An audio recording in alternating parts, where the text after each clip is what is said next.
Eunon. Vamos a tratar un libro de 1981, de hace 41 años. La bomba islámica. Aunque visto en la actualidad, probablemente alguien pensaría que la bomba islámica es la demográfica, pero no, estamos hablando de la bomba atómica islámica. La bomba. Con el tiempo se habló de, en singular, la bomba era la bomba atómica. Y a pesar de que, bueno, pues como se suele establecer esa idea, Oppenheimer, Edward Teller, el creador de la bomba de hidrógeno, bueno, pues para los Estados Unidos, a pesar de que luego tuvo predicamento en otros países, la bomba islámica no se refiere tampoco a la que actualmente podría entenderse como bomba islámica, como es la bomba nuclear iraní. Incluso aquí no estaba ni se le esperaba a la bomba iraní. Aquí se habla en 1981 a propósito de ese momento en el que Israel bombardea Osirak, el reactor nuclear iraquí, que intentaba la búsqueda del arma nuclear. Sí, sí, Irak intentó el arma nuclear, la arma de destrucción suprema, por lo menos hasta el momento. Ahí tenemos esa realidad histórica incontestable. Y también la propuesta de arma nuclear en Pakistán y en Libia. Y esa situación en el año 1981, en donde se abortó por el Estado israelí ese arma atómica iraquí, pero digamos que no hubo posibilidades de parar el arma pakistaní, que se establece en este libro una realidad para explicar en ese contexto una situación que ahora quedaría para una línea o para una nota a pie de página. Es interesante esa reflexión desde el presente, 2022, en donde una investigación periodística para el programa Panorama de la BBC en el año 1980-81, reflejada en un libro como este de la bomba islámica, pues ha acabado siendo poco menos que una referencia menor en el tempus fugit de la historia, porque ciertamente lo que entonces era viva actualidad y ameritaba una investigación respecto a los procesos como si fuera elemento periodístico, lo era. Pues evidentemente en el presente hay otras prioridades y esto sirve como antecedentes. Lo mismo que aquí se habla de antecedentes a la construcción de la arma atómica por parte del proyecto Manhattan y posteriormente el desarrollo a través de la Unión Soviética como segundo país nuclear y luego la realidad del Reino Unido, Francia y China como elementos de construcción del arma atómica. Se establece la vinculación en este libro de que el arma francesa y el arma israelí surgen en paralelo. Lo cual es interesante para la posteridad, un elemento que sintetizo, que es el hecho de que no haya esa prueba israelí técnicamente, porque se sirvieron de la conexión franco-israelí a la hora de crear el arma atómica, la Force Frappe francesa, y ahí con la prueba israelí en Francia o la prueba francesa con material israelí hecha por el imperio francés, ahí tuvieron los datos necesarios para el sostenimiento del programa nuclear israelí. Más allá de que en el año 1979 hubo el incidente de Vela, en el que se vincula el arma israelí con el arma sudafricana, que luego pues, tendrá su realidad. El memorándum que supuestamente se publicó hace no muchos años de entendimiento entre Sudáfrica e Israel por el tema nuclear fue firmado por Simón Peres, el protegido de Ben Gurión, que fue el padre del arma nuclear israelí. Lo cual ciertamente es interesante, sobre todo en la relación de una bomba judía, como dirá uno de los protagonistas de este libro. Hay una bomba judía, hay una bomba cristiana, hay una bomba comunista, hay una bomba hindú, pero no hay una bomba islámica. Hay que ponerle remedio teniendo una bomba islámica. ¿Y quién lo hace? En el año 1970 se produce una guerra en donde hay la idea de un genocidio en el Pakistán oriental, que es lo que acabaría siendo Bangladesh. Y digamos que es una guerra que pierden absolutamente los pakistaníes hasta quedar en el más absoluto barro de la ignominia. Pero Pero después de esta destrucción de los sueños imperiales, pérdida del Pakistán oriental, que luego se convertiría en Bangladesh, mm, el Pakistán recientemente derrotado tiene una evolución sorprendente, en donde el señor Bhutto, el padre de Benazir, bueno, pues se convierte en primer ministro, oportunamente hace la reunión para el proyecto nuclear pakistaní y durante esa década de los años 70 llevan a último término esa propuesta, incluso salvaguardando su secretismo con una forma un poco pirata, seguro que Jack Sparrow lo aprobaría, de construir esa bomba islámica, primero haciendo una gira para obtener financiación y luego ocultando sus intenciones con un fragmentamiento, con una forma de segmentación de los elementos de construcción de las plantas a la hora de irla comprando fragmento a fragmento, porque los fragmentos no estaban en el marco de la lista de productos prohibidos, porque al fin y al cabo, pues si hicieran esa lista de productos prohibidos, estarían diciendo implícitamente la forma de construir estas plantas que derivan en el arma nuclear, lo cual ciertamente es un juego de encaje de bolillos para establecer esa situación de la no proliferación nuclear. Sobre todo con el paso previo de en los años 50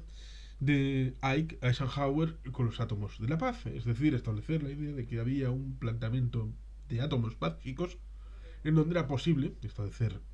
fuerza energética nuclear para el suministro de energía eléctrica. Pero luego, en la época de los años 70, vendrá un planteamiento completamente distinto, en donde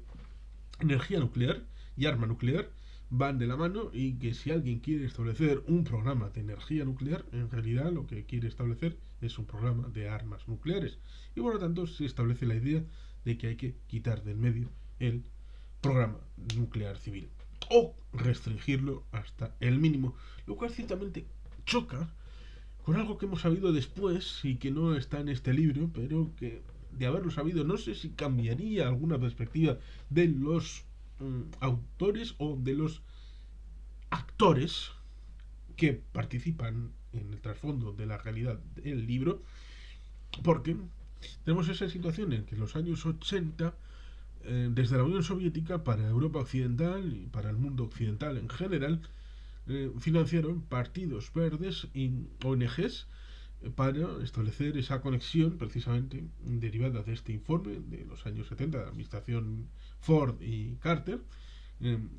estableciendo la idea de que la energía nuclear era contraria a la naturaleza y contraria a lo económicamente viable y todo esto, y por lo tanto era necesario quitarla de la ecuación.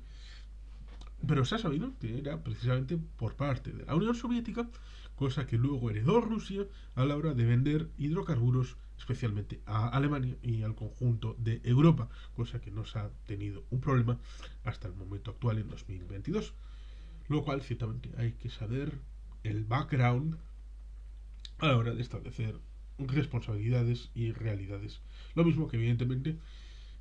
aquí se establece que Francia tuvo una aspiración ecléctica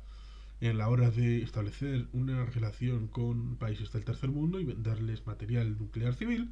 pero luego se dio cuenta de que había sido utilizado para el ámbito nuclear militar, lo cual ciertamente luego en los años 80 verá como, bueno, esto no viene en el libro porque el libro es de 1981, pero verá la situación, digamos que tratar de meter la pasta dentífrica dentro de la tubo otra vez y el genio otra vez en la botella, lo cual ciertamente lleva a tratar de contener la información que pueda salir. hasta el punto de que, evidentemente, como hemos dicho, hay algunas ONGs, partidos verdes, ONGs verdes, que fueron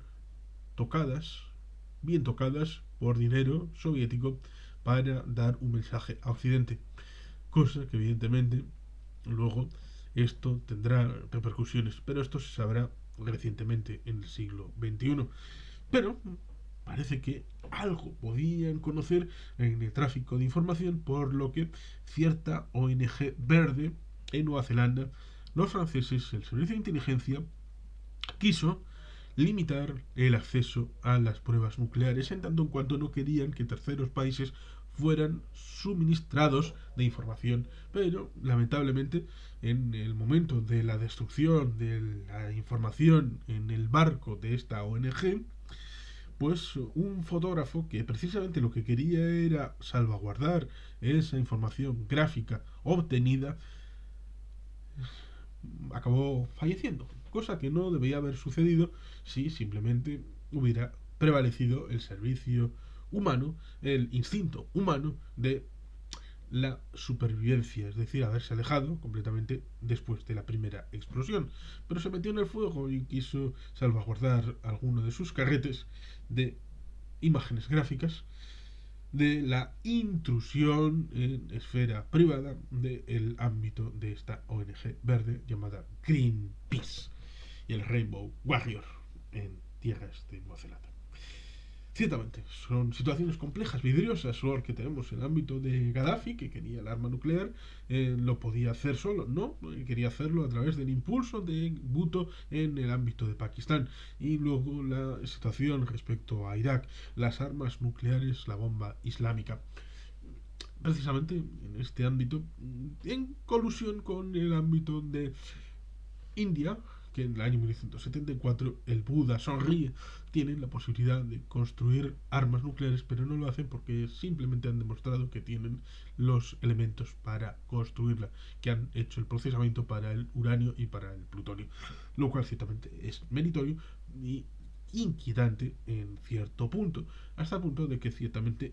redobló los esfuerzos de su vecino y enemigo Pakistán ahora de establecer su propio programa nuclear,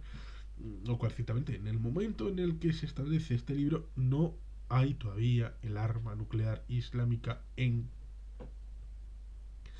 Pakistán. Pero todos sabemos que en el momento actual y desde hace una serie de décadas tienen comprobado, sobre todo desde el año 1998. Pero ciertamente, ¿era posible que hubieran tenido armas nucleares cuando se produjo el choque en 1990 y el presidente de Estados Unidos, George Herbert Walker Bush, paró a Pakistán y a India de no meterse en una encerrona con bombas nucleares? Es real.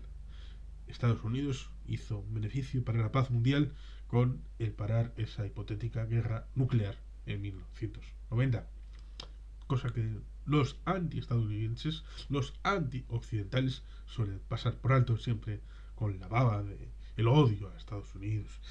Pero bueno, ahí está el asunto del ámbito de la India, el ámbito de Israel, el ámbito de Gaddafi, de Libia y el ámbito de Irak. Hasta el punto de que luego en el año 2003 tendremos esa evolución en donde, viendo lo que le había pasado a Saddam Hussein, llegó a un acuerdo con los países occidentales para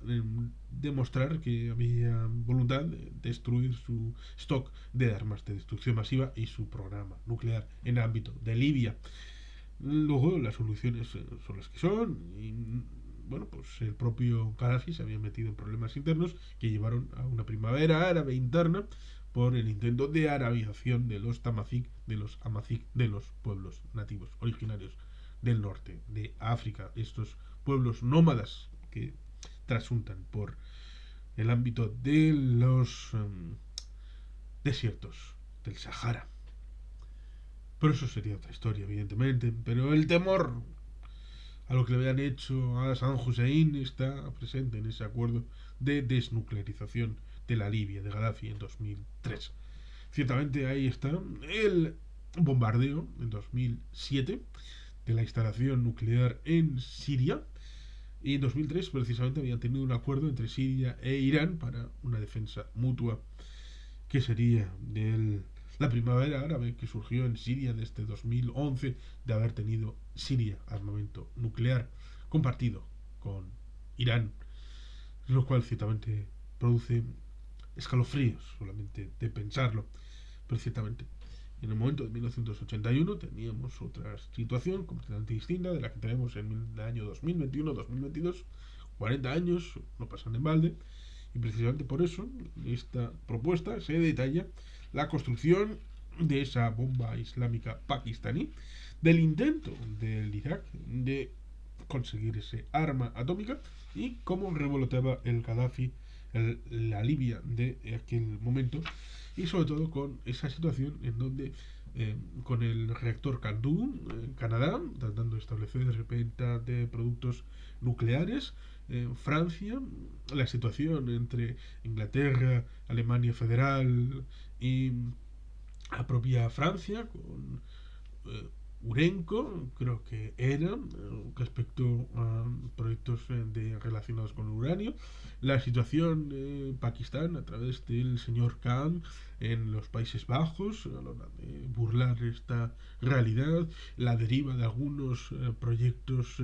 industriales relativos con el ámbito nuclear de Pakistán desde Francia para con Italia, el salvarse las manos de esto es lo que está permitido, lo que no está permitido, la lista de los productos que sí se pueden vender, los que no, los que deben de llevar, el sello de la Organización Internacional de la Energía Atómica, la supervisión, la no supervisión, son unos elementos que están interesantes, sobre todo también la vinculación con Níger y la compra del pastel amarillo, del yellow cake, por parte de Pakistán, lo cual ciertamente en los años 70 luego tendremos una situación análoga 30 años después, cuando se acuse a Saddam Hussein de ir precisamente a Nigeria de la compra del yellow cake hipotético para el arma nuclear iraquí, lo cual ciertamente fue suspendido ya después de la primera guerra del Golfo, la del año 91, pero no podía decírselo a sus vecinos por el ámbito de la geoestrategia y la geopolítica, porque si le decía que había eliminado cualquier rastro de armas de destrucción masiva en 1992, digamos que eso debilitaba la posición tanto interna como externa y la influencia de los actores externos para con el país de Irak, y eso evidentemente no era viable en una autocracia como la de Saddam Hussein en el año 2002-2003, lo cual ciertamente fue en parte catastrófico porque conllevó la intervención de los Estados Unidos,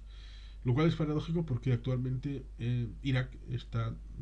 colonizado por Irán, lo cual ciertamente es curioso porque otros que tratan de establecer paralelismos,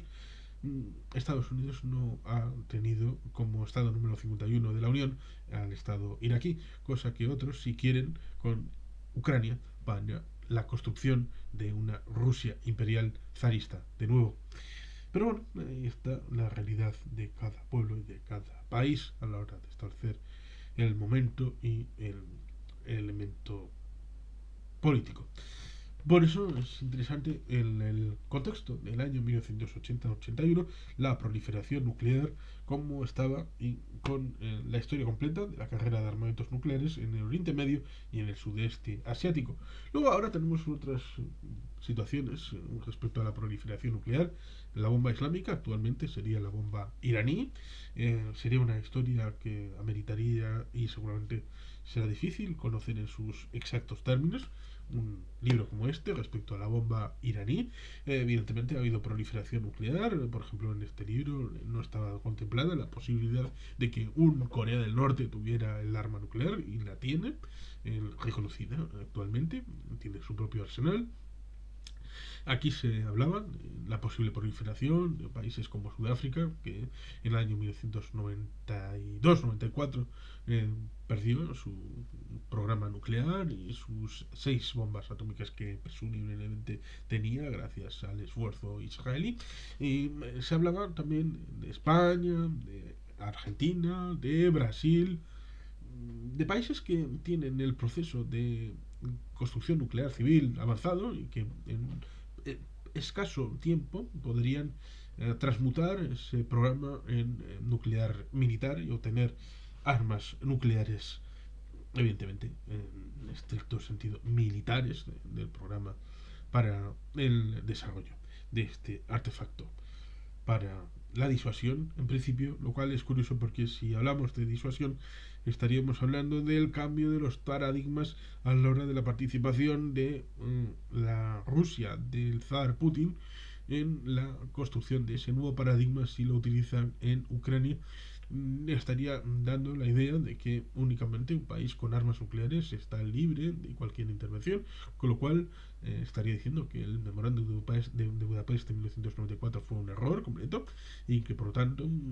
Ucrania debería haber mantenido y completado lo que tenía respecto a las armas nucleares soviéticas heredadas del colapso de la URSS. Y digamos que fue un error porque un país con armas nucleares es el que puede permitirse frenar a los contrarios. Y si se utiliza el arma nuclear como un elemento táctico en el campo de batalla para girar el brazo del enemigo, eso llevaría al uso táctico en otros escenarios, con lo cual estaría proliferando el arma nuclear y utilizando de manera táctica en el escenario de combate como un elemento del arsenal más y no un elemento de fondo que no se va a usar nunca y que simplemente es un elemento de gestión política, lo cual ciertamente pondría en el disparadero a Rusia como un agresor nuclear respecto a la paz en el mundo, en todos y cada uno de los escenarios del mundo, porque esto invitaría a que Japón tenga armas nucleares, a que Taiwán tenga armas nucleares, a que Irán, Turquía, Arabia Saudí tengan armas nucleares, a que España, Francia, Marruecos, Argelia. Francia ya la tiene. Francia quiso que España tuviera armas nucleares y España no la tiene. Argelia no la tiene. Marruecos no la tiene. Pero se enfrentan y son antiguas posesiones de Francia. ¿Por qué Francia va a tener solamente la arma nuclear y no la va a tener Alemania, Italia, España? Reino Unido ya no está en la Unión Europea. La Force de Frappe son las únicas armas nucleares que tenemos como Unión Europea. Por lo tanto, si Rusia hiciera el caballo loco con un arma nuclear, a pesar de que sea táctica, de unos pocos kilotones en el escenario de Ucrania, cambiaría el paradigma por completo. Y sería la proliferación y el uso táctico, por ejemplo, en el conflicto entre Irán e Israel, entre Irán y Arabia Saudí, entre India y Pakistán, entre China y Japón, entre China y Taiwán, y en cualquier otro escenario que uno pueda imaginarse. Sería horrible, tanto como cuando se pensaba en el mundo de 1979, 80, 81, en esa hipotética proliferación con Irak, con Libia, con Pakistán, respecto a ese mundo inestable de los años 80 incipientes. Por eso este libro es interesante como inmersión en ese escenario de el pasado. Es un libro para los muy cafeteros, para aquellos que les gusta meterse dentro de la historia, porque estamos hablando de periodismo, de investigación, pero de aquel momento respecto a los cleavages, los desafíos de aquel tiempo. He tratado de establecer esa relación con la lectura que he hecho en este libro y también haciendo una pequeña referencia a lo que podría ser una versión actual, 2022, de este libro con esos desafíos que tenemos actualmente respecto a las armas nucleares en un mundo en el que la energía nuclear vuelve a ser de primer orden después de haber pasado esos intentos de destruirla, porque evidentemente es limpia, es renovable en el reactor de cuarta generación y sobre todo con la perspectiva de la fisión nuclear que nos acercaría a un reactor como el que tiene el Sol en su seno. Por lo tanto, ciertamente, la energía nuclear no ha desaparecido y las armas nucleares tampoco. Hay que lidiar con esta historia y no meter la cabeza en el suelo, en un agujero como una avestruz. Y hay que mirarlo de frente y con elementos como este, pues mucho mejor. Así que, pues, a los muy cafeteros, La bomba islámica. Libro de Steve Weisman y Herbert Cronsey. a la hora de acercarnos a esta realidad de 1981 y de 2022. Y sin más, es que ricasco, a Bat, Betty Gelpian.